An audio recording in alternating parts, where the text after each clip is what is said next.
Department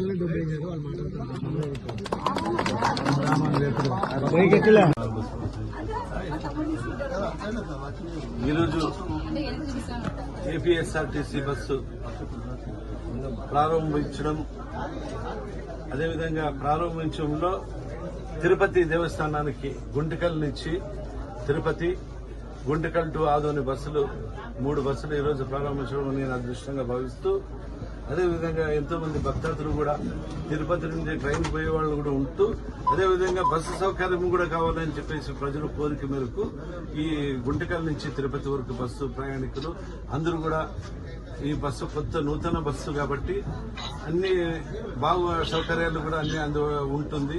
మీరందరూ సద్వినియోగం చేసుకోవాలా. అదేవిధంగా గుంటకల్ నుంచి ఆదోని వరకు ఎంతో మంది ప్రయాణం చేసేటప్పుడు బస్సులు మనకి ఇబ్బందికరంగా ఉంది చెప్పడం కూడా ఈరోజు కొత్త బస్సులతో వాళ్ళు ప్రయాణిస్తూ మరి రాబోయే రోజుల్లో కూడా 4 కొత్త బస్సులు ఏర్పాటు చేయడం జరుగుతుంది. కాబట్టి ప్రజలందరూ కూడా సురక్షితంగా వారి వారి గమ్యానికి చేరుకొని అన్ని విధాలుగా అవకాశం కల్పించుకునే దానికి ప్రభుత్వం ఏర్పాటు చేస్తుంది. కాబట్టి ఈ సద్వినియోగం చేసుకోవాలని నేను మనస్ఫూర్తి కోరే ప్రజలందరూ కూడా ఈ ఏపీఎస్ఆర్టీసీ నుంచి బస్సుల నుంచి ప్రజలందరూ సురక్షితంగా ప్రయాణం జరుపుకోవాలని చెప్పి ఈ సందర్భంగా నేను మనవి చేసుకుంటాను.